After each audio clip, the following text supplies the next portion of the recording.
There. Hi, folks. This is Dr. Kat Shrier. Welcome back to a special edition of The Water Show. And I wanted to bring you guys here today to meet an amazing woman who I've gotten to know over the last year, Charli Matthews, from Empowering Brands and host of the Empowering Women event. Charli, welcome.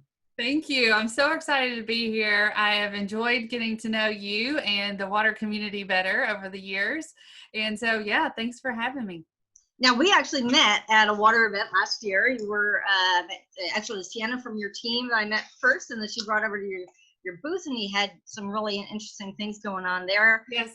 Was that your first WEFTEC, or had you been there the previous year? It was not my first WEFTEC, but it was my first time at WEFTEC and having the Empowering Women conference the day after. So I was in quite a transition there of getting my bearings, how to do both, but quite a rewarding week for sure. Fantastic. Now, we do want to talk about the Empowering Women conference, and that is coming up. It's Saturday, August 1st, so it's coming up quick. The registration closes the evening of the 30th, and it's, even though it's one day, but people will be able to stay engaged after. Yes, and if you missed it for some reason, you can register after. We're going to share those videos, so this will be timely. You'll still have time to join us. Fantastic, fantastic. And the place to find that online, that'd be Empowering womeninindustry.com, and there's an event section. So tell us a little bit about yourself and how you got into this whole field. Awesome. So straight out of college, I was an administrative assistant at the time for a magazine in the pump and equipment industry. And so I, loved the industry straight away, fell in love with the people, but my job was selling advertising or booth space. And so I really enjoyed that. Fast forward 8 years of selling advertising, I tried to learn as much as I could about the industry, as much as I could about the process of publishing.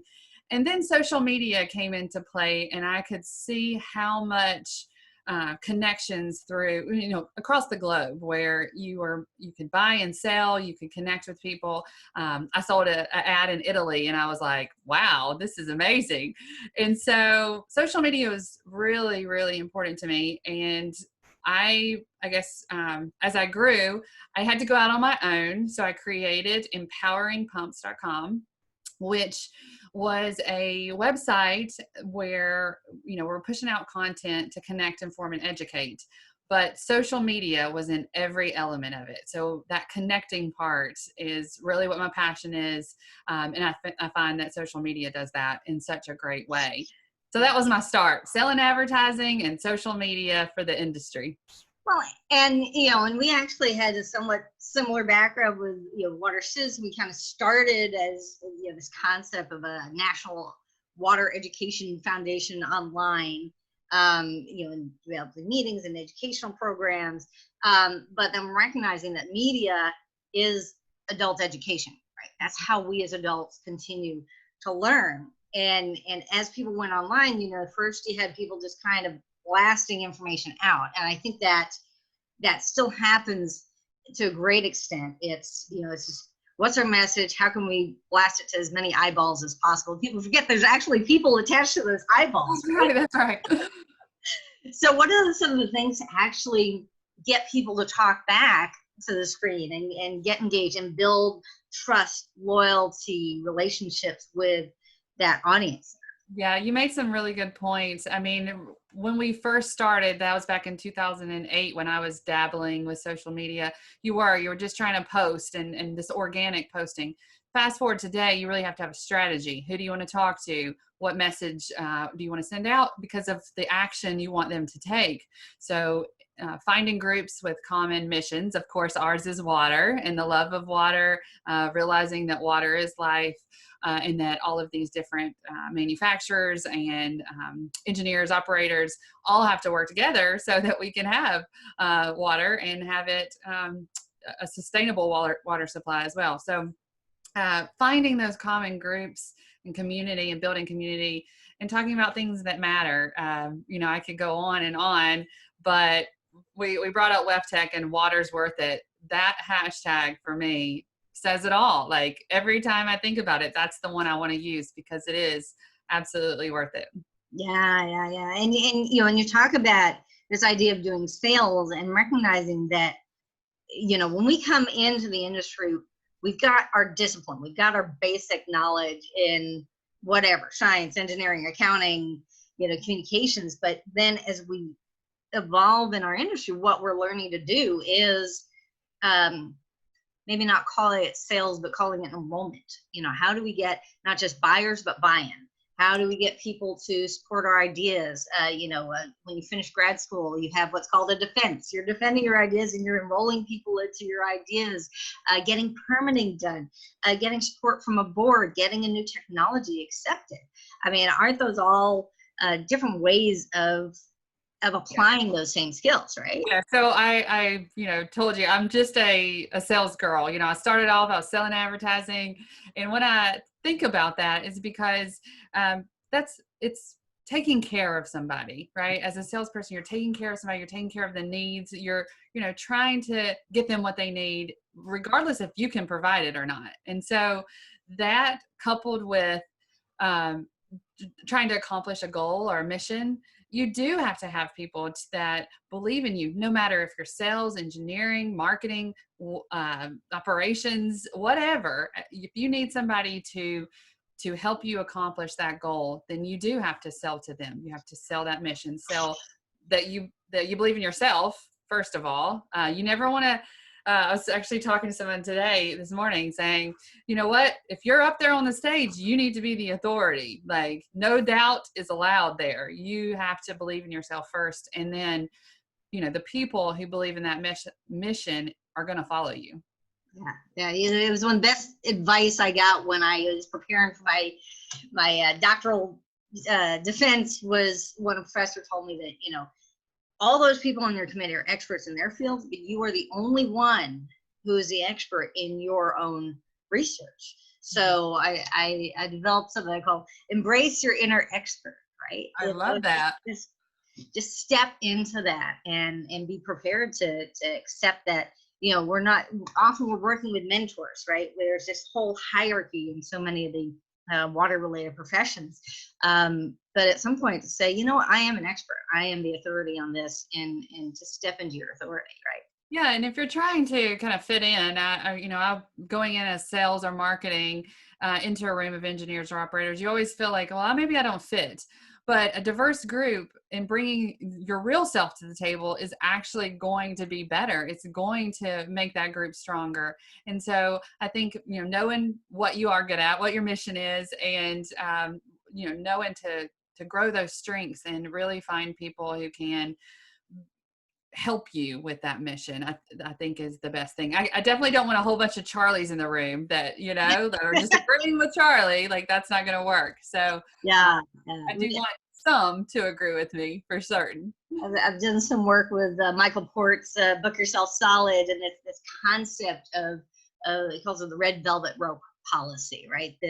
Who are the people with whom you can do your best work, and just to invite those in, and also keep out those who are just not just try to sell to everybody, not just try to enroll everybody, but really put out there that we are the best people for this. Find those right people and show that you put them first, right? That's right. There was one person that told me too, I thought was fascinating, that even if you have a naysayer in your group, that they can also add value because they make you think critically. But you don't want them there all the time being negative. There's difference between critical on an idea and like negative. So just be careful. Well, and it's funny because often in the sciences and engineering, we've got that sort of left brain mindset, that analytical mindset of, in neurolinguistic programming, they talk about matchers and mismatchers. And most people with matchers are looking for what's in common. And then the mismatchers are the, one of these things is not like the other. It's like, oh, look, when I say, an engineer says, hey, you know what your problem is? They're really just trying to help. Right. I've solved it. I know exactly what to do now. That's great. So, and so here we had this event coming up on Saturday on empowering women. And we're really at a, at a real crossroads in the industry of, WaterCitizen has been running a series since 2012 on where are the women water leaders, and interviewing each one that we could find everywhere, and how did they get where they are, and coming from all sorts of different backgrounds. And really, there have always been women in water. They just might not have been the scientists and engineers. They may have been in marketing or accounting or customer service or whatnot. And so, I guess, how do you look at, and you're not just involved with water, how do you look at this idea of women in industry, and not just saying, yay, go girls, but also being women within that industry, and being able to succeed and still be authentic to themselves? Yeah, so the best way for me to think about that is that we need role models. And so all of the women who are in water, because they are there, they are today working in water, they are role models for the younger generation, even if that is just one generation, not, the 5 that we have, right? Just one step below you as far as that goes. We can all be role models, and it's necessary that we are. One of the ways that we do that is step outside of the, I know I'm bragging, but, go ahead and let people know what you do, how you do it, and that you can be a mentor or a supporter for them.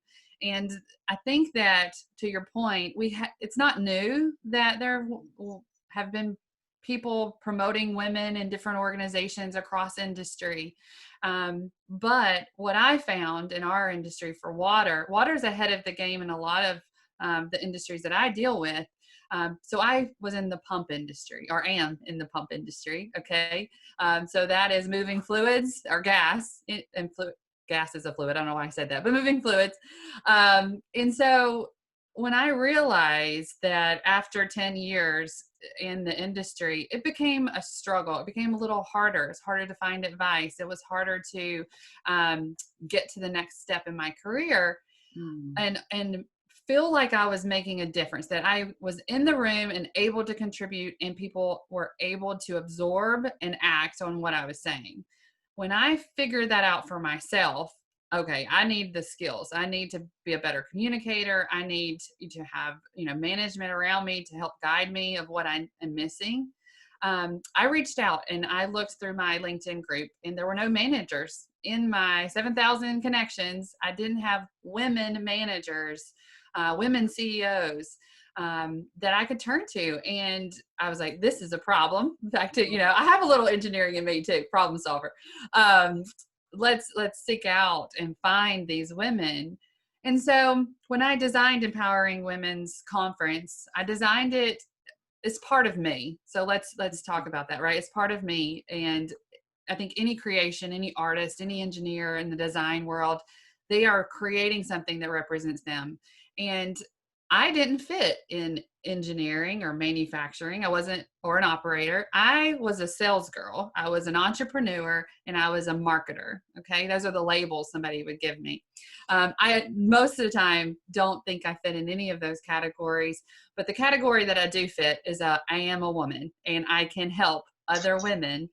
And what I built was something that just cut across industry, cut across job titles, and said, okay, we want to recognize STEM. It's very important, but we want to make sure we recognize the arts. And so we're STEAM, because how do you get your point across without marketing it? And so I see the arts in that way of creating marketing. So every aspect of that is looking at women who may be like me, right? That are in their role, trying to get better, trying to gain their skills that they need to be successful, and don't have a community. So we built a community. So that's the conference, right? You've got your conference. You're going to learn these skills, whether it's negotiation, communication, just how to be your best self, whatever that looks like for your field.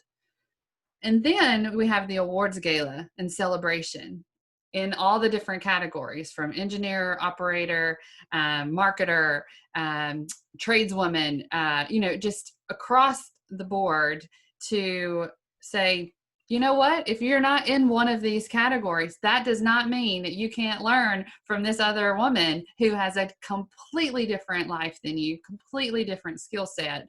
But you're a woman and she's a woman, and you can learn from each other. Now, that sisterhood that was there in Chicago at our last conference was beautiful. It was just what we needed. And I didn't even know that I was missing that community of women, because I never joined any women's only groups or anything like that. It wasn't about rah, rah, we're girls. Like you said, it's about, okay, I am a woman. I can relate to this other woman and the things that she's might have been through because of my experience. And it's going to be different for everybody. Mm-hmm. And my job is to connect all of those women together to see who fits with who has common interests, who can be your support. So if you think about mentoring or sponsoring, how do you find that right fit? That's what we're trying to cultivate here. And yeah, so I'm going on and on, but no, that's great. Yeah. So there is kind of that sense, and as someone who designs a lot of events, that sense of what's next, where is this, that it's not just say, hey, let's all get together, but there is an invitation to go further afterwards, right? Where do people go, and how did it work out last year, and how is it working differently this year with the online? That's right. So last year, the theme was Be the Change. And I wanted everybody to be able to see themselves as a leader, right? So we did an exercise where we're all, imagine ourselves on the cover of a magazine, right? Not just a small little leader. I'm talking about a role model, right? A thought leader. Okay. And so I want everybody to, last year to kind of embrace that. And lots of them have. And a lot of great things happen after you attend a women's conference too. Or leadership conference, what we see is that we do grow, we make connections, and we think about, okay, what do I want to accomplish? This year, it's make an impact. How are we going to take that, all these thought leaders going back into their communities, talking about how to be and build diverse and inclusion within their workforce, and being there to support each other, I think is the biggest thing in the workplace. But this year, it's going virtual because we want to keep everybody safe. And I moved it to August. And that was because I felt like my community needed us to be together. We needed to learn, what is this going to look like? We've been doing these virtual meetups where we can communicate with each other and stay together and figure out, what's going on with you. And you're in this other region of the world. How's your life looking? And what can we do to help? Yes. I did not know that when I picked Make an Impact, that we would be going through COVID. We would be going through social injustice. We're always going through social injustice, but the amplified message around that, the economy and all of the things that are challenging. I had no idea. But what I know is with these women coming together and men who support women and empowering women, which we know them, we love you, and we're so thankful that you are supporting this. And because I believe if we make the world better for women and children, that helps us all. Yeah. And I think that we can't grow without support from men and mentors fully. Right? We can grow, but at some point we all have to go together and we have to be at a common mission that what we're trying to do is to create a better workplace. So we do have people coming to STEM fields, right? We bring them in and we want them to stay because they can feel like they're giving back, and they have a purpose to be there and feel included and belong in that sense of belonging. Absolutely. Yeah. And it's so important in these fields that we are continuing to do professional development, so that we can contribute more, so that we get to know our field, the regulatory constraints, the technical constraints, the opportunities, the new technologies. There's always, this continuing education aspect, and a lot of that comes through our mentors, our peers.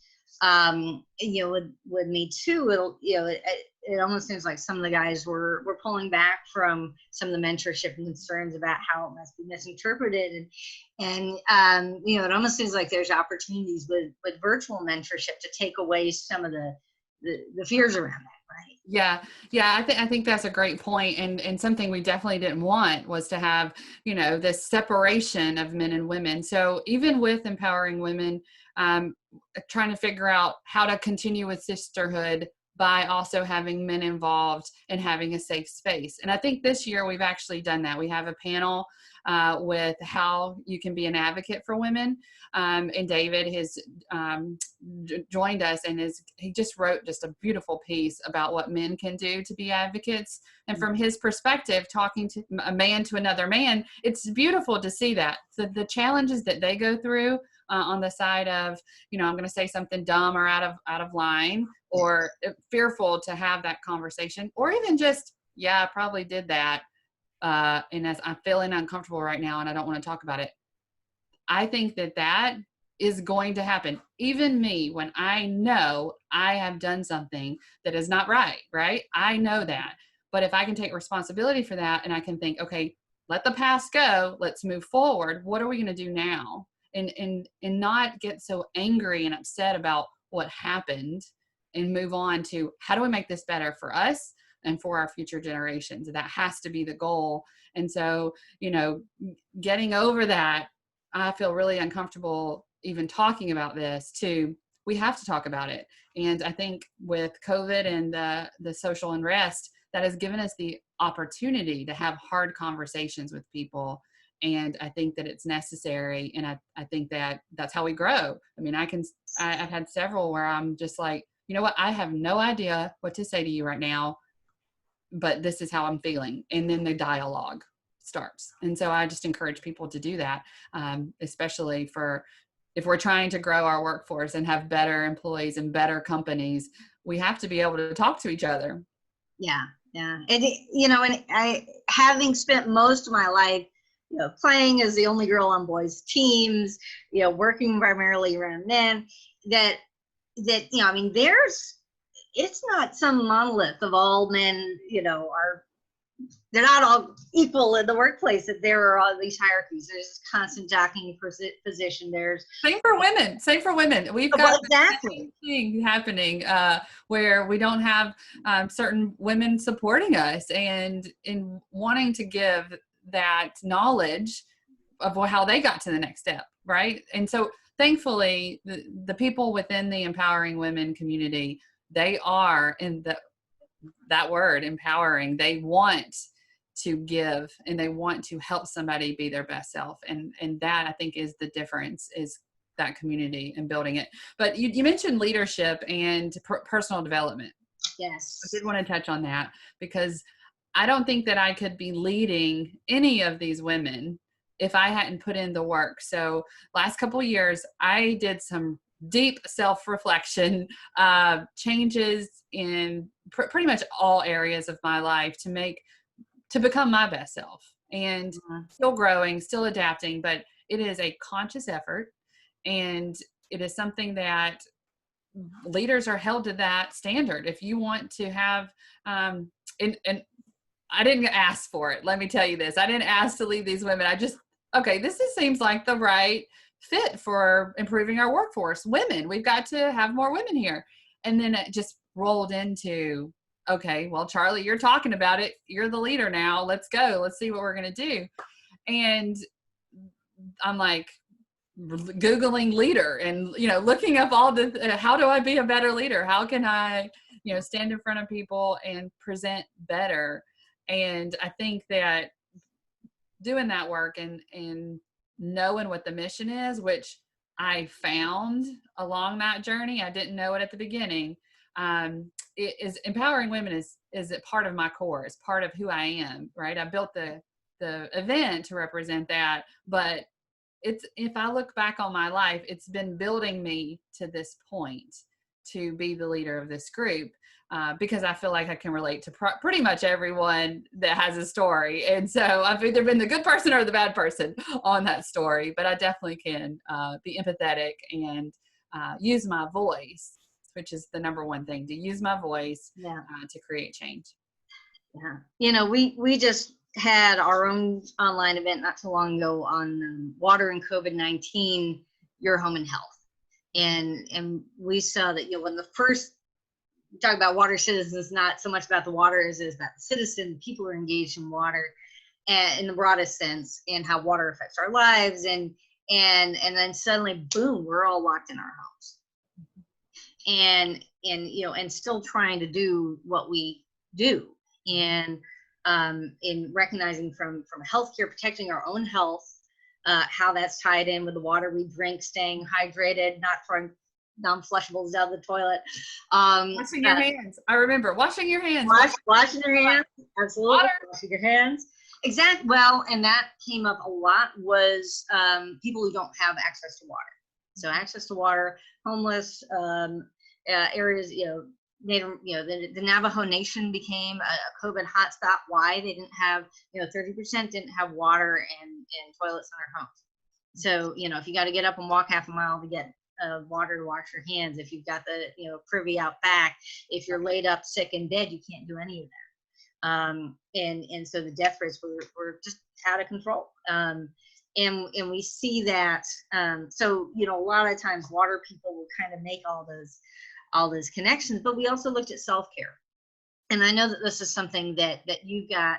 In fact, some of the familiar names in the water space, like Eileen O'Neill, like Beatty Bright, are actually talking not so much about what they usually talk about in water research and water environment, but about self-care as water leaders. How did that come together? Yeah, well, I think it's experience. Once you've worked and you're in that, and you accomplished your goals and everything, and you kind of look back and you see like, man, that was tough. And you know, what made it so tough? Well, I wasn't taking care of myself. My priorities were all messed up because work was just too much of the life. And I'm not speaking for anybody but myself at this, but this mindset of self-care, like I said, in every area of your life, I think that you look at it and you see, if I'm not taking care of me, there is no way I can be a leader and pour into other people. There's not enough left. And so if you really want to make a difference and you want to have the energy, you want to be able to think clearly, remove the fog as you're talking, saying the wrong words all the time, which I often do, then you have to take care of your brain, take care of your body, take care of your soul. And I think that these people on the panel have a story about that. They have a focus on it. Either they're trying to get better, they've found a tool that helps them, you know, have practices to help them take care of themselves, and just the importance of it. And I think we forget us workers are also people, and we need water. So if you don't do anything, you need to get yourself a glass of water and drink it. Like, the number one is drink the water. And I think for me, and being dehydrated and on the go traveling, I definitely saw that. I had a wreck a couple of years back too, when I was going through this, and I had to dedicate, like, focus energy on, okay, how am I going to get myself stronger? How am I going to get better?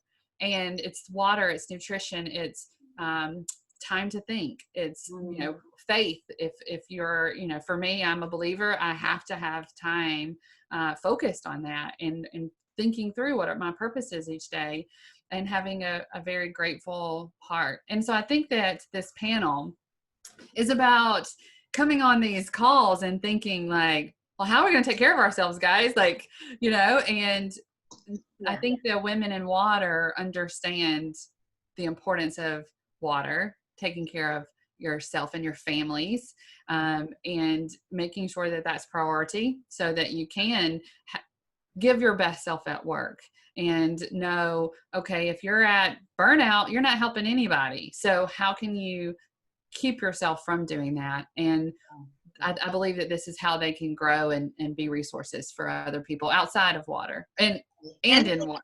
And men are learning more of this as well. And I think COVID really helped raise some of that awareness of what it's like to, you know, try to focus on work, having the kids at home, having the relationship side of things while you're trying to stay focused on what's on the screen and who's on the other side of that meeting. And and the fact that younger generations of men in particular are getting more and more involved in home. So they want to have that better balance and not just work the 80 hours a week, grind to get to be associate or vice president or whatever, and then end up having a heart attack or cancer or whatever, and not really be able to enjoy the fruits of those efforts. Yeah, and we have shared responsibilities, and I can't think of a better example than COVID to say look at what your work really entails, what is important, how are you managing that, at what point in the day are you your best, and that's when you're going to work on the things that are most important. But I think, with the different Zoom calls and all, it showed that we are human, that we have children and dogs and, houses and, whatever it is, that human side that we just forget when we're at work. It's not true. We bring our whole self to work. And if something's going on at home that's not good, it's going to come into work. And we have to be able to share that and ask for breaks and ask for the things that we want. I mean, even to the and as leadership, as being responsible for a team, that is part of your mentorship as well. It's making sure that people are, and not saying, oh, I'm going to give you this much work on your desk, and oh, by the way, be sure to take a break, but don't be late in turning in the assignment. That's right. Yeah, you can take a break, but I would expect that at the same time. Yeah, and just don't put down more than 40 hours available on your timesheet because you're not getting any overtime. But that's right. And so I think that it will be different for everybody. We have to know what our boundaries are. We have to know what's going to work for us. And if it doesn't, we have to be willing to move, and we have to be willing to have that conversation. And Rebecca Mechtensheimer, who's on my team, she's on the SelfCare panel as well. Mm-hmm. And because she has such a great habit and focus on self-care, she's brought that into our team and our life and giving us, again, just having a bottle of water when I would come in from a trade show, right? We would room and she would have a water just to reprogram your brain. Like, oh, you haven't drank water in all this time. Like, you haven't sat and had a meal. Like, those type of things that seem very simple when you're running around at events and high stressful moments, even if it's at home, you got to take a break. I guess this is my best advice. Whatever you do the most all day long, when you're feeling that fatigue, you need to do something completely different, whether that's walking outside, looking at the flowers, calling your best friend, jumping up and down, whatever it is, it just, for 10 minutes or so, you need to do something completely different, and it will change your energy level. Okay, can we do the re-energize thing? We just did this on one of the group calls with Charli, and one of her speakers actually taught us this. And so it's clap 3 times and then go woo, right? Ready. Ready? 1, 2, 3, woo! And that just kind of re-energizes your brain. You're moving, you're breathing, and we don't have to worry about masks because we're remote anyway. But yeah, those little pattern interrupts and those things that kind of get our brains firing differently and get our energy level back up. And you talked about the importance of that self exploration, and it's not, self-awareness is not selfish. It is and enables you to give more because what your strengths are, where you can contribute the best, what you need in terms of food, sleep, diet, and care. There was one thing that came up this week that said, if you love yourself, right, and you love yourself so much that you can recognize when somebody is not treating you the way that you should be treated. And I thought that was pretty profound, because when you're not focused on yourself at all, you're just taking whatever's sent at you and reacting. And so when you do focus on what your needs are, you're able to respond and talk about that too. That's personal and professional advice right there, right? Absolutely. And you know, we're often, whether it's in water, whether it's energy, whether it's in other, you know, public works, you know, we're in that service to society, larger picture kind of stuff, and for us to be able to do our best work to meet that mission, you know, we need to be able to take care of ourselves and show up as our best selves. Yeah, and I'll note too that kind of the reason why this community of water, I'm passionate about water. I love bringing attention to all of the people in the industry. So a lot of my community is in water. And so you'll see them throughout the sessions because they've, you know, pay attention to our social. I'll let you stop. Sorry, sorry about that.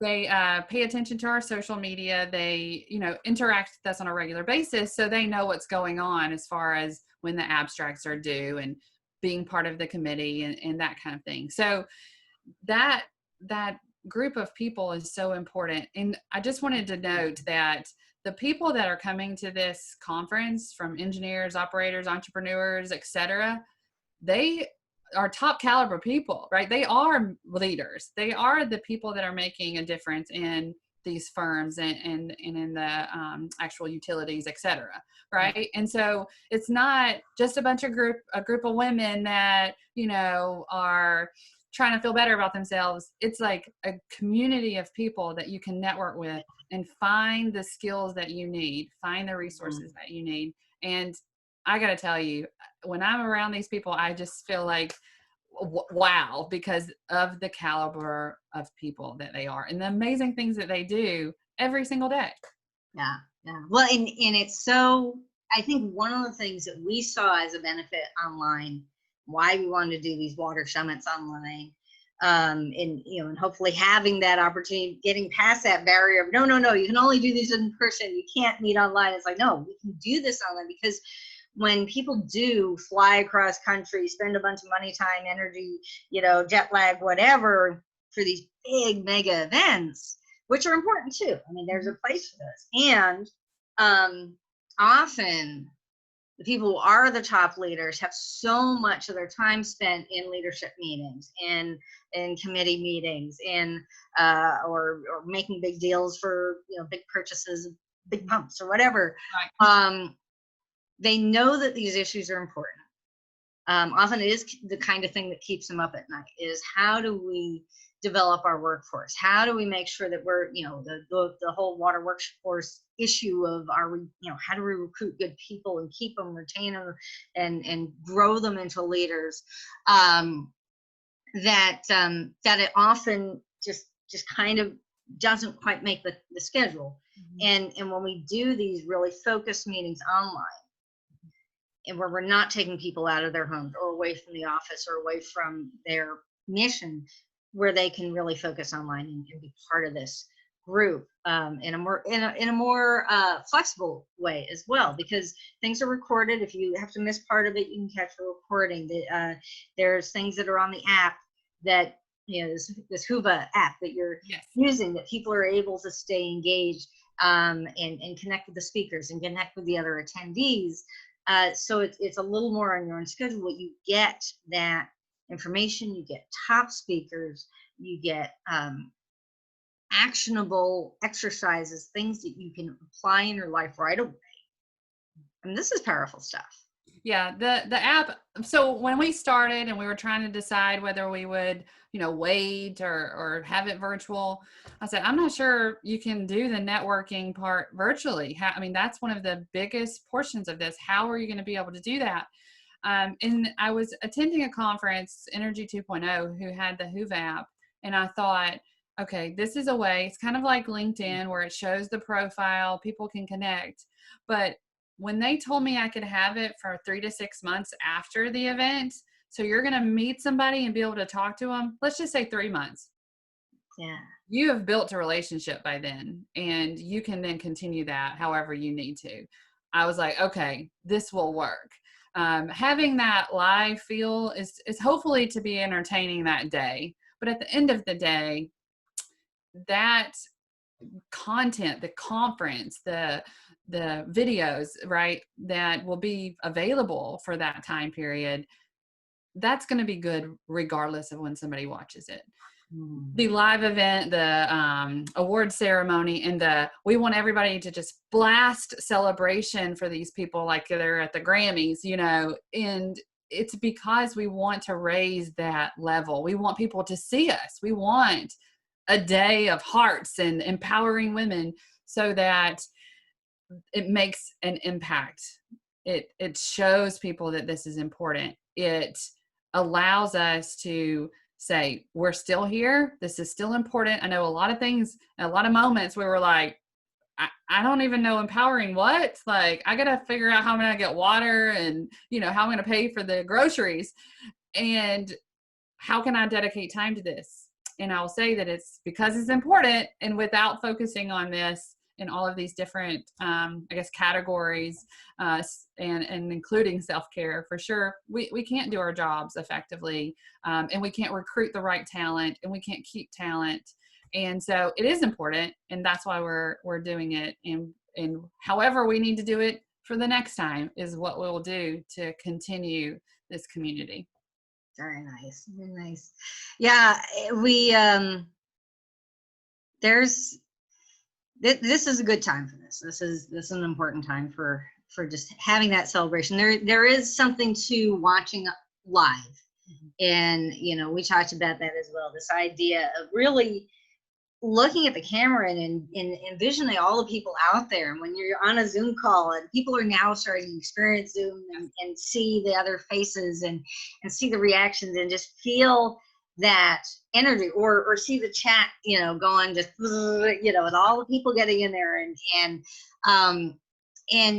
there is, that has been our way of connecting during this time of social distancing. Right? That we have the social media to connect us, that we have these live interactive programs. So if you can watch live, get into the energy of this. Just go all in and participate and apply it and get to know people, and then continue to stay engaged afterwards. I think that's really critical. So many folks who are starting to go online, it's basically like multiple webinars kind of strung together, but then it just stops afterwards. And you need to have that opportunity for follow-up, and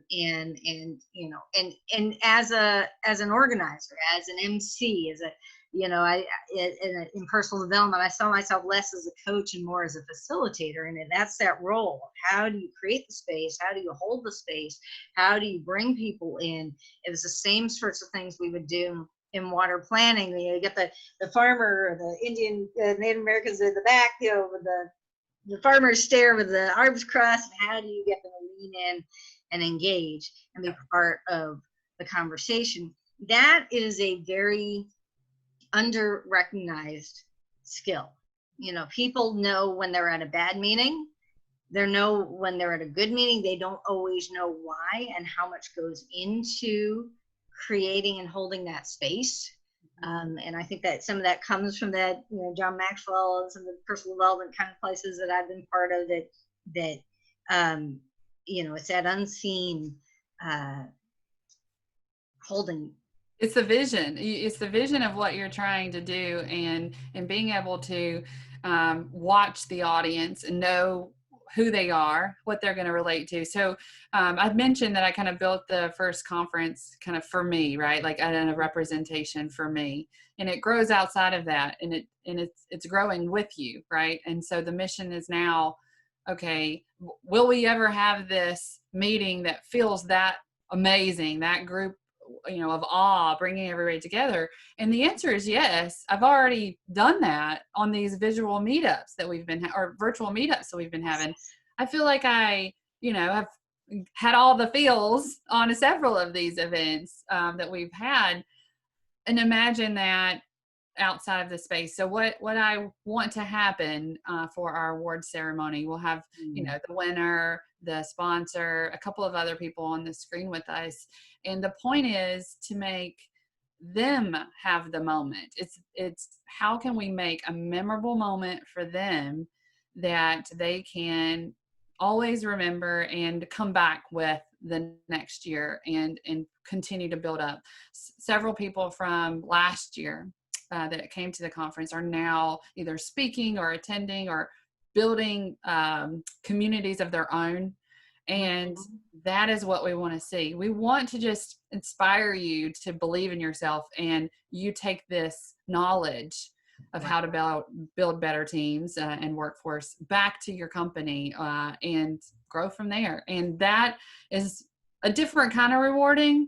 And I think with the virtual, that is what we're trying to make sure that we, had the right speakers. And so a lot of focus on what are we going to talk about? What do people need to hear right now? They need to hear, for one, it's okay to be in your home and have a call. It's okay to take a break and take a nap. We're going to take a nap. Right. There's nap time, there's exercise, there's dance time, there's party time. That's right. You got to have it all. We are well-rounded people. We can learn, we can eat, we can laugh. And yes, there will be dancing at the end of the night, which is super, super fun. So Kat, I thank you so much for having me on to talk through it. I'm so excited. It's like giving me all the energy just talking about it. Absolutely. And I'm going to do a real quick share just so you guys can see what we're talking about here. I think you can see on my screen this Empowering Women 2020. It's empoweringwomen.com/empowering-women. You can just click on that events right there. You see that events section? And yes. How far? So under Empowering Women, you can click on that up top. And then you have the whole schedule down there. You can see who all the speakers are. You can see what they're all going to be talking about. There's a number of breakout panels. So there's really and actually, I think it's important to note that if you register early, people are already connecting. Whova Amp people, I just got off the group call that you had, that you've been having about every other week, and people are already connecting with each other, already getting to know each other. And so it really, this is what we miss. This is, we are a team-based industry. And we love working as part of teams, and this is a great way to connect, to grow, to become that best self for women, for men who want to be supportive of women, as well as want to benefit from this yourselves. I mean, we all can benefit from these tools, from these. Yes, I always say I could teach leadership to anybody, but as a woman, I feel like I got a little bit more to contribute to women. But y'all bring it. Be with us. It's going to be a great day. Awesome. All right, folks. Well, thank you so much for joining us today. Charli, thanks for being here. I'm going to stop the recording and we'll chat a little bit afterwards. But folks, go ahead and get in there. This is going to be a great event, and I'll see you there.